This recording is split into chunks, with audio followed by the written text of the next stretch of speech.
हमारी जिंदगी एक समंदर की तरह है। बाहर लहरें उठती रहती हैं, कभी शांत कभी तूफानी।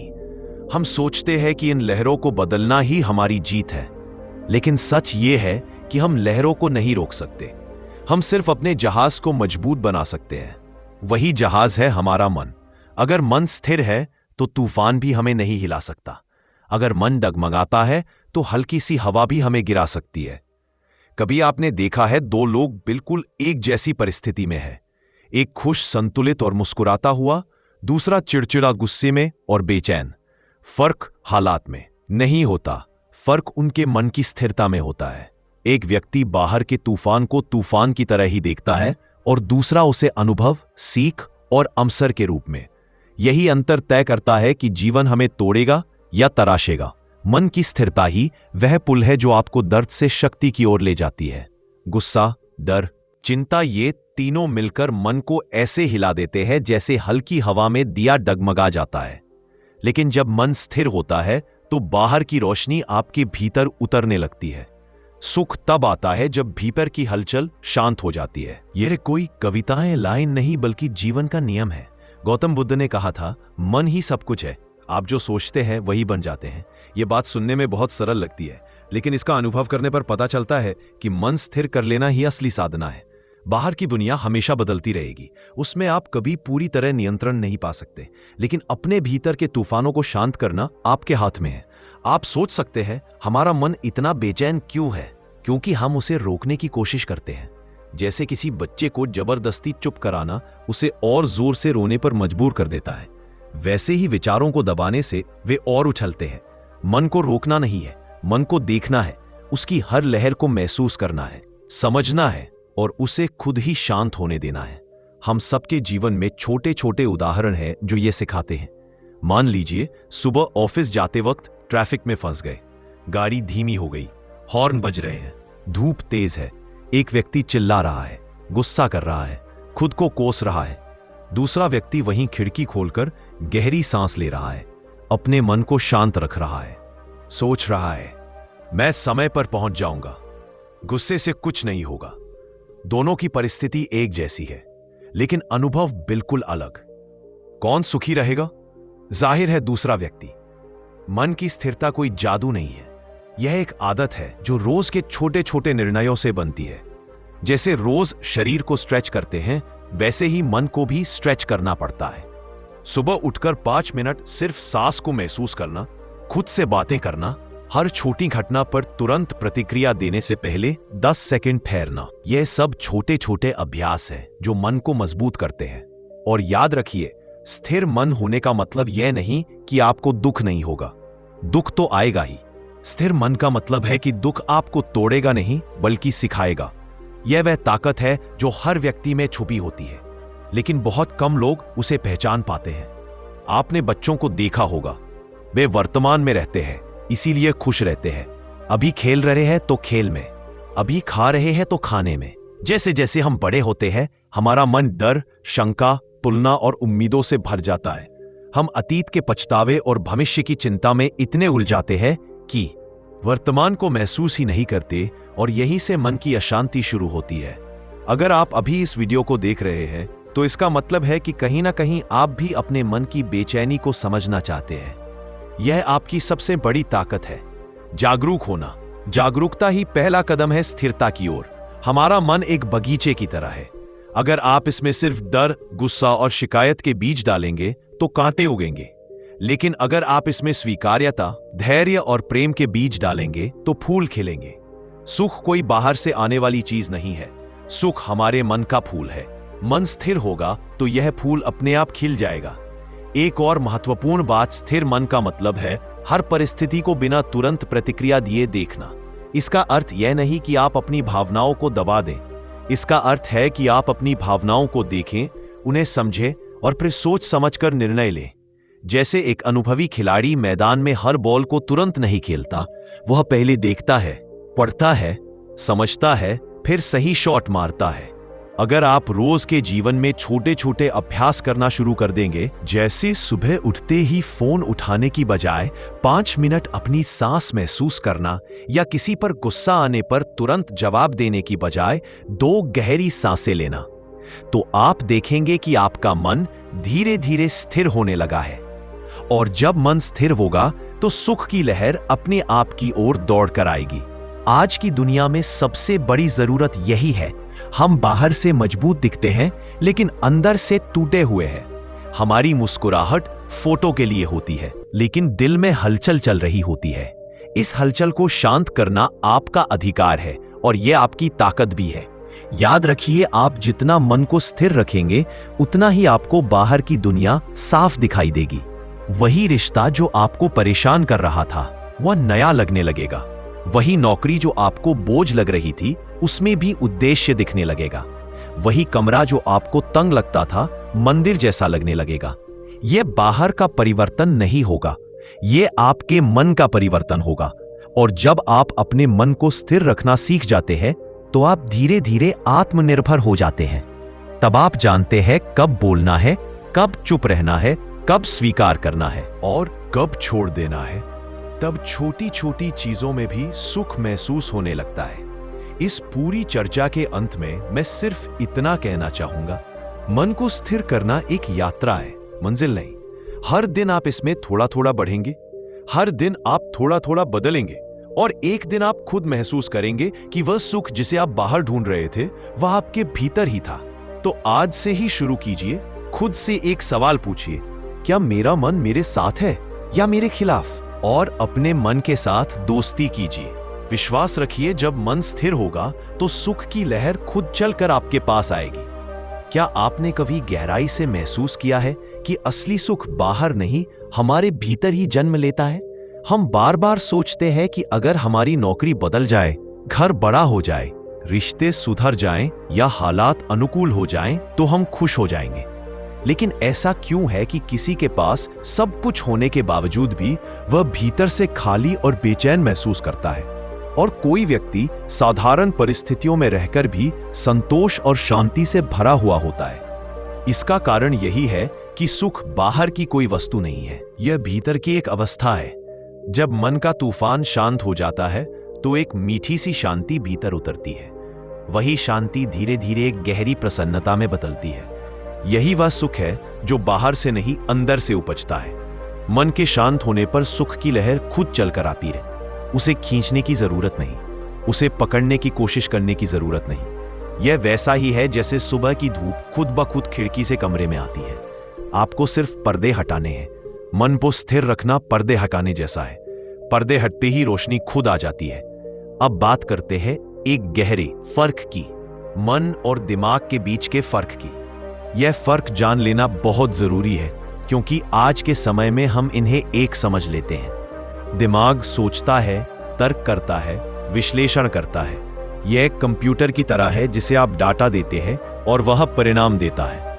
मन महसूस करता है, डरता है, उम्मीद करता है, सपने देखता है, इच्छाएं करता है। दिमाग मशीन है, लेकिन मन एक नाजुक संगीत जैसा है। जैसे कोई स्वर हल्का सा भी बिगड़े तो पूरी धुन बदल जाती है, वैसे ही मन की एक हल्की लहर भी आपके पूरे अनुभव को बदल देती है। दिमाग निर्णय ले सकता है, लेकिन मन वह जगह है जहां निर्णय का बोझ महसूस होता है। आप कितनी भी बड़ी सोच रखें, कितने भी बड़े प्लान बना लें, अगर मन स्थिर नहीं है तो सब कुछ बिखरता हुआ महसूस होगा। यही वजह है कि कई लोग अपने जीवन में बहुत बड़े बड़े काम कर लेते हैं, लेकिन भीतर से संतोष नहीं पा पाते। और कोई छोटा सा काम करने वाला व्यक्ति, साधारण जिंदगी जीने वाला, भीतर से गहराई में जाकर शांति और सुख महसूस करता है। फर्क सिर्फ मन की स्थिरता का होता है। कभी सोचा है आप अपने मन के मालिक हैं या उसके गुलाम? हम में से ज्यादातर लोग सोचते हैं कि हम अपने मन को चला रहे हैं, लेकिन सच्चाई उल्टी है। हमारा मन हमें चला रहा है। हम कहते हैं मेरा मन कर रहा है या मेरा मन नहीं है, लेकिन दरअसल वह मन ही है जो हमें इधर उधर खींचता है। विचारों के पीछे पीछे दौड़ते दौड़ते हम भूल जाते हैं कि हम कौन हैं। यही मन का गुलाम होना है। उदाहरण के लिए, सुबह तय किया था कि आज गुस्सा नहीं करेंगे, धैर्य से काम करेंगे। लेकिन कोई छोटी सी बात हुई और आप फट पड़े। बाद में पछतावा। ये पछतावा यही बताता है आपको कोई बीच नहीं पाना है। आपको कभी कोई ऐसा मामला नहीं करना है कि बचपन से दुखी है या कुमां से कीजिए। उस समय आप अपने मन के मालिक नहीं थे, बल्कि मन की लहरें आपको बहाकर ले गईं। ये लहरें गुस्से की हो सकती हैं, डर की हो सकती है, चिंता की हो सकती है। जब आप इन लहरों के गुलाम बन जाते हैं तो जीवन आपको हर दिशा में खींचता है।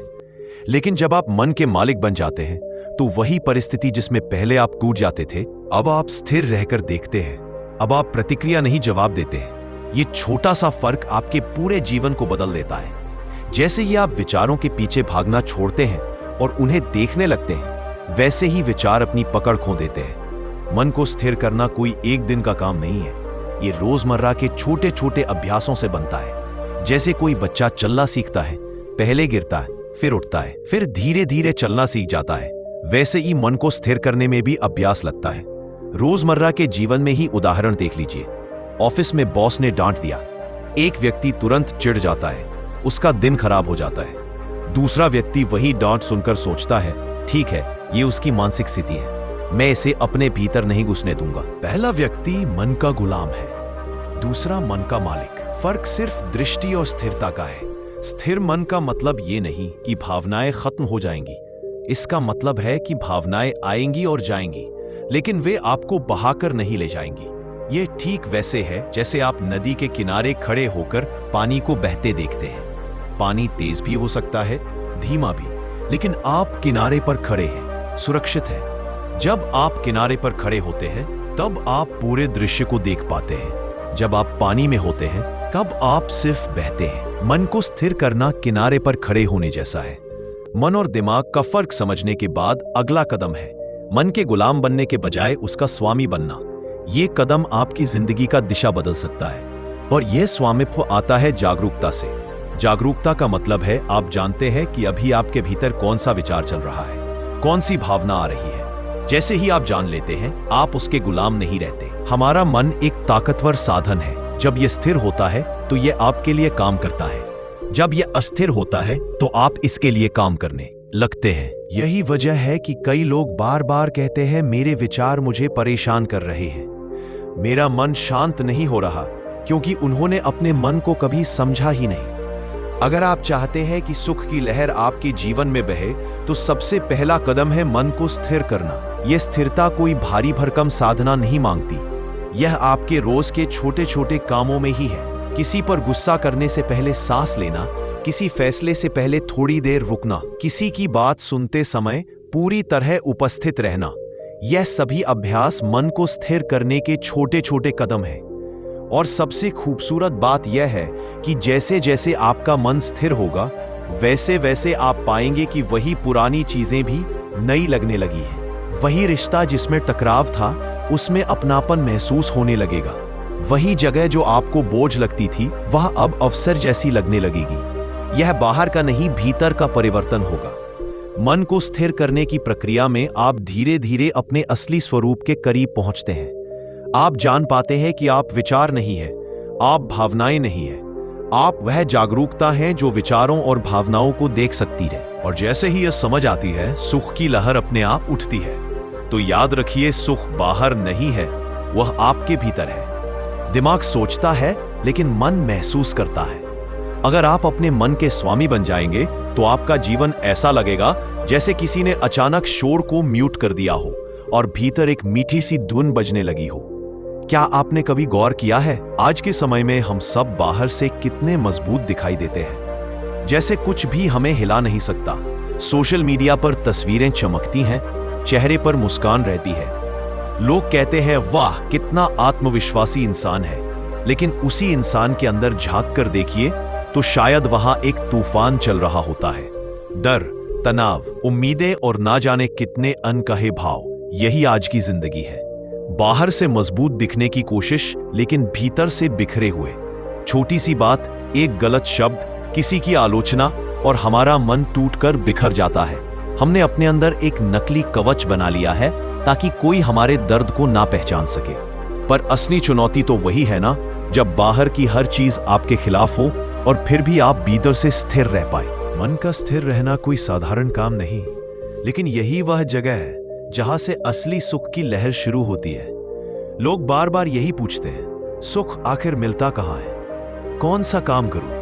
कौन सा रिश्ता निभाऊं? कौन सा लक्ष्य हासिल करूं कि मन शांत हो जाए? लेकिन सच तो यह है कि सुख बाहर नहीं मिलता, वह हमारे भीतर ही है। हमारा मन ही वह जगह है जहां हमारी पूरी जिंदगी बसती है। अगर वही अशांत हो तो करोड़ों कमाने के बाद भी नींद नहीं आएगी, रिश्तों में प्यार होने के बाद भी बेचैनी बनी रहेगी। लेकिन जब मन शांत हो, स्थिर हो, तो साधारण कपड़े पहनकर, एक सामान्य नौकरी करके भी आप राजा जैसा सुख महसूस कर सकते हैं। वही कारण है कि महान संतों ने, योगियों ने, बुद्ध ने, कृष्ण ने, सभी ने एक बात बार बार कही, अपने मन को स्थिर करो, बाकी सब अपने आप ठीक हो जाएगा। लेकिन ऐसा क्यों है कि हम इस बात को जानते हुए भी बार बार अशांत हो जाते हैं? कारण बहुत सीधा है, हमारा अवचेतन मन। आप जो सोचते हैं, जो डरते हैं, जो उम्मीद करते हैं, सब आपके अवचेतन में दर्ज हो जाता है। यह आपका अदृश्य रिकॉर्डर है। बचपन की बातें, पुरानी आदतें, पुराने डर सब इस गहराई में छुपे रहते हैं। और जब कोई घटना होती है तो यह अवचेतन मन आपके भीतर वही पुरानी भावनाएं जगाकर आपको अस्थिर कर देता है। उदाहरण के लिए, किसी ने आपको बचपन में डांट दिया था कि तुम कुछ नहीं कर सकते। वह घटना भूल गई लगती है, लेकिन आपके अवचेतन ने उसे रिकॉर्ड कर लिया। अब जब आप बड़े होकर किसी नई चुनौती का सामना करते हैं तो अचानक वही डर और असुरक्षा आपको पकड़ लेती है। आप खुद सोचते हैं, मैं तो अब बड़ा हो गया हूं, फिर भी डर क्यों लगता है? जवाब यही है कि अवचेतन मन ने वह फाइल आज भी संभाल कर रखी है। यही अवचेतन मन हमारे विश्वास, हमारी आदतें और हमारे आचरण तय करता है। अगर आप इसे समझ लें, इसे साध लें, तो आप सचमुच अपनी किस्मत बदल सकते हैं। लेकिन इसके लिए सबसे पहला कदम है मन को स्थिर रखना। जब मन स्थिर होता है तो आप अपने अवचेतन के पैटर्न को पहचान पाते हैं, उन्हें बदलने की ताकत जुटा पाते हैं। सोचिए, जब पानी हिलता है तो उसमें अपना चेहरा साफ दिखाई नहीं देता, लेकिन वही पानी शांत हो जाए तो आपका चेहरा स्पष्ट दिखता है। बिल्कुल यही हमारे मन के साथ होता है। जब मन स्थिर होता है तो आप खुद को, अपने डर को, अपनी ताकत को साफ देख पाते हैं। मन को स्थिर रखने की पहचान क्या है? यह है कि आप हर परिस्थिति को बिना तुरंत प्रतिक्रिया दिए देख पाएं। कोई कुछ बोले, हालात अचानक बदल जाएं, फिर भी आप तुरंत टूट ना जाएं, बह ना जाएं। आप ठहरे, सोएं, समझें और फिर निर्णय लें। यही स्थिर मन की असली पहचान है। स्थिर मन आपको मुश्किल हालात में भी सही रास्ता दिखाता है। हम अक्सर कहते हैं, मैं अपने दिमाग को समझा रहा हूं, लेकिन असली चुनौती है मन को समझाना। दिमाग तर्क करता है, योजना बनाता है, विश्लेषण करता है, मन महसूस करता है, डरता है, उम्मीद करता है। दिमाग मशीन जैसा है, मन नाजुक राग जैसा। अगर आप अपने मन को मालिक बना देंगे तो वह आपको पकड़ लेगा, आप उसकी लहरों में बहते रहेंगे। लेकिन अगर आप उसके मालिक बन गए तो वही मन आपके लिए सबसे बड़ा साधन बन जाएगा। आज की भागदौड़ भरी जिंदगी में लोग बाहर से तो बहुत व्यस्त हैं, काम, रिश्ते, लक्ष्य, सपने, लेकिन अंदर की शांति खत्म हो गई है। छोटी सी बात पर गुस्सा, छोटी सी असफलता पर निराशा, छोटी सी तुलना पर ईर्ष्या, ये सब मन के अशांत होने के लक्षण है। ऐसे में सुख कैसे आएगा? सुख तो तभी आएगा जब मन की यह हलचल शांत हो। अब सवाल यह उठता है कि मन को स्थिर कैसे रखें? इसका जवाब कोई बड़ा रहस्य नहीं है। आप छोटे छोटे कदम उठाकर इसे पा सकते हैं। जैसे अपने दिन की शुरुआत कुछ मिनट चुप्पी से करना, गहरी सांस लेना, खुद को यह याद दिलाना कि जो हो रहा है वह सिर्फ एक परिस्थिति है, मैं उससे बड़ा हूं। ये छोटी आदतें धीरे धीरे मन को स्थिर करती है। हम जब सुबह उठते हैं तो सबसे पहले फोन देखते हैं, नोटिफिकेशन, मैसेज, सोशल मीडिया। इससे हमारा अवचेतन मन सुबह से ही उत्तेजित हो जाता है। लेकिन अगर आप सुबह के 10 मिनट सिर्फ खुद के लिए रख लें ध्यान, प्रार्थना या सिर्फ चुप बैठकर सांसें देखने के लिए, तो आप पाएंगे कि पूरे दिन की हलचल धीरे धीरे कम होने लगी है। मन स्थिर रखने का दूसरा तरीका है भावनाओं को पहचानना, लेकिन उनमें बह ना जाना। अगर गुस्सा आ रहा है तो खुद से कहिए, यह गुस्सा है, मैं नहीं हूं। अगर डर लग रहा है तो खुद से कहिए, यह डर है, मैं नहीं हूं। यह छोटा सा अंतर आपको मन का मालिक बना देता है। जब आप यह करना सीख लेते हैं तो स्थिर मन की असली पहचान आप में आ जाती है। आप देखेंगे कि अब हालात जैसे भी हों, आप खुद को थामे रहते हैं। कोई आपकी तारीफ करे या आलोचना, आपका मन वैसा ही शांत रहता है। आप निर्णय सोच समझ कर लेते हैं, और जब ऐसा होता है तो आप पाएंगे कि एक अजीब सी सुख की लहर अपने आप आपके भीतर आने लगी है। आपको उसे बाहर से ढूंढने की जरूरत नहीं पड़ती। सुख की यह लहर तब आती है जब आप स्थिर रहते हैं। ये बाहर की चीज नहीं है, ये आपके भीतर है, और स्थिर मन उसका दरवाजा खोल देता है। ये कोई जादू नहीं, बल्कि आपके भीतर की एक स्वाभाविक अवस्था है।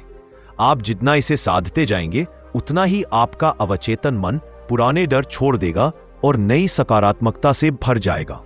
क्या आपने कभी गौर किया है, जब हमारा मन अशांत होता है तो जिंदगी की हर खूबसूरत चीज भी धुंधली लगने लगती है। सुख, भरोसा, रिश्ते सब धीरे धीरे हमसे दूर होने लगते हैं।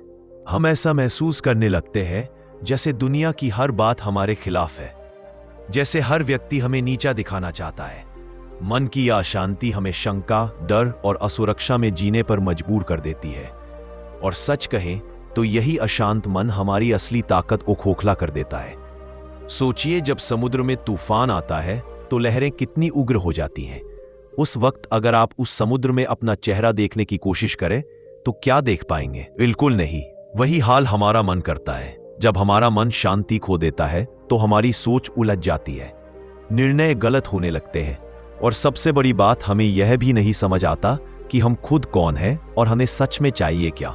जब हिम्मत टूटे तो यह कहानी याद रखना।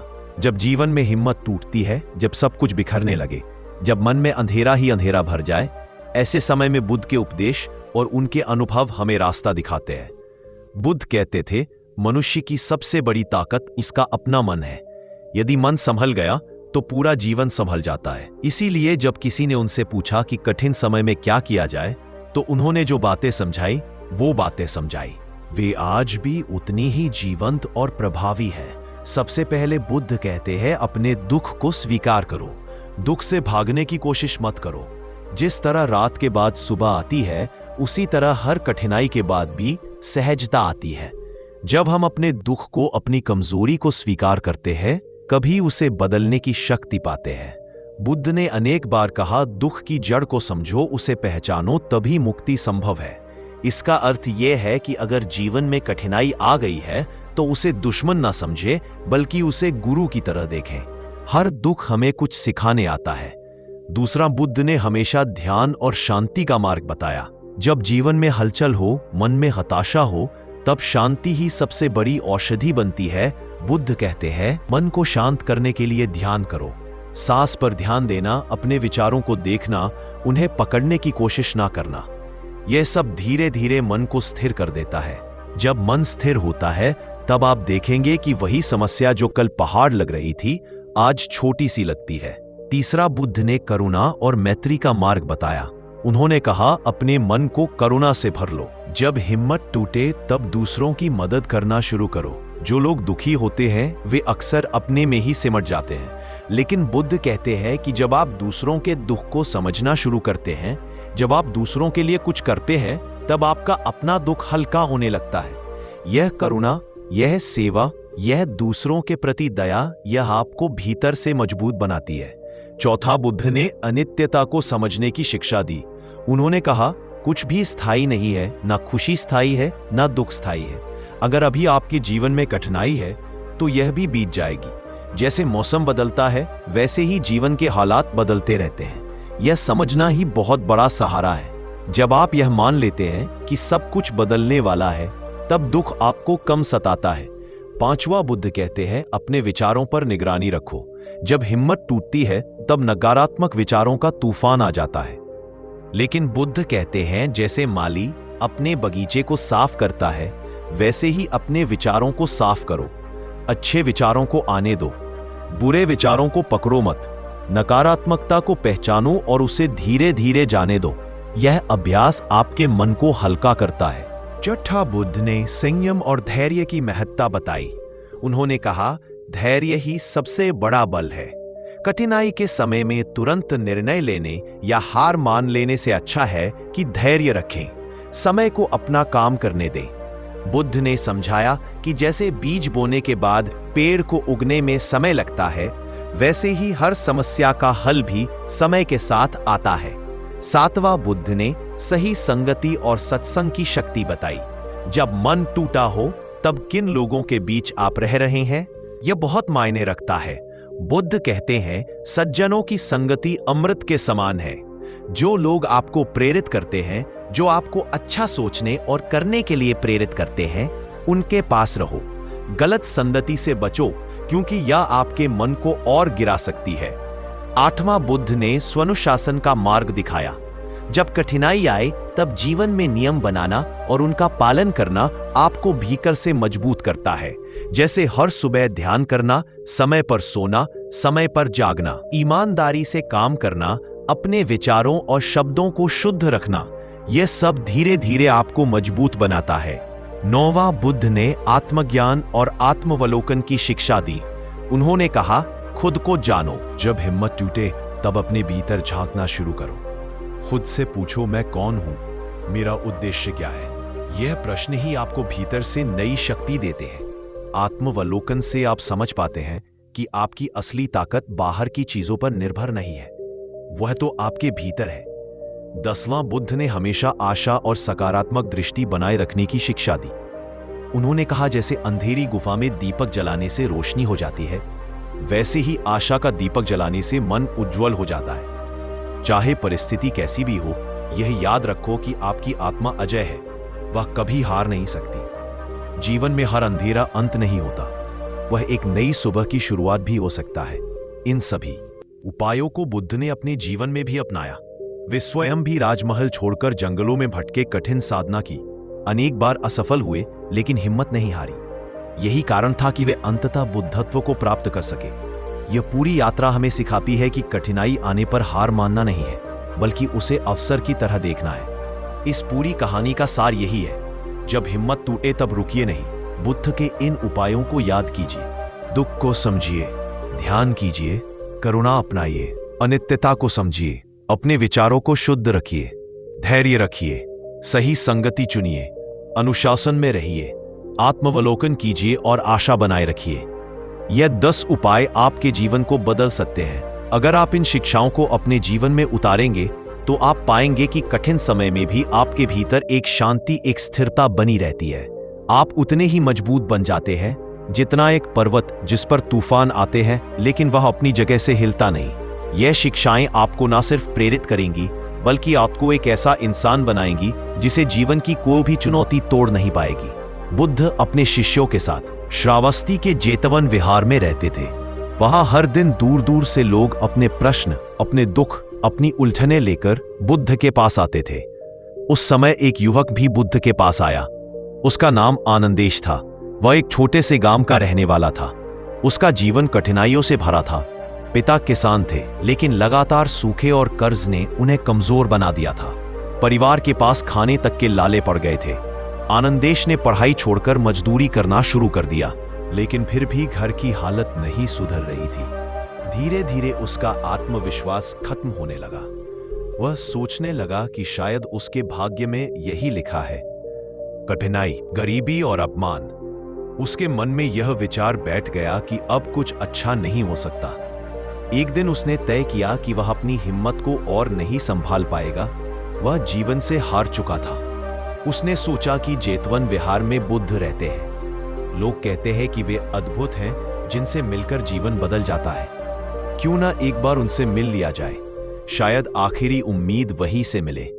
वह विहार पहुंचा। सामने बुद्ध शांत मुद्रा में बैठे थे। उनके चारों ओर शिष्य बैठे थे। वातावरण इतना शांत था कि हर कोई अपने मन की बेचैनी को वहीं छोड़ दे। आनंदेश भी वहां बैठ गया। उसकी आंखों से आंसू बहने लगे। बुद्ध ने उसे देखा और मुस्कुराए। उन्होंने कहा, आओ पुत्र, तुम्हारे मन में कौन सा तूफान चल रहा है?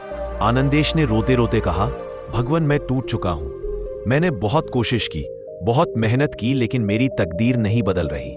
मैं हर दिन उठता हूं, मेहनत करता हूं, लेकिन घर की हालत और खराब होती जाती है। अब मुझे लगता है कि ठीक, मैं कुछ नहीं कर सकता। मैं हार गया हूं। मेरी हिम्मत खत्म हो चुकी है। कृपया मुझे राह दिखाइए। बुद्ध कुछ देर चुप रहे। उन्होंने उसे गौर से देखा, फिर धीरे से बोले, आनंद देश, ये जो हिम्मत टूटने का भाव है, ये कोई अंत नहीं है। ये तुम्हारे भीतर एक नई शुरुआत की पुकार है। जैसे मिट्टी को गूंथे बिना वह घड़ा नहीं बन सकती, वैसे ही इंसान के जीवन में कठिनाइयां आए बिना वह मजबूत नहीं बन सकता।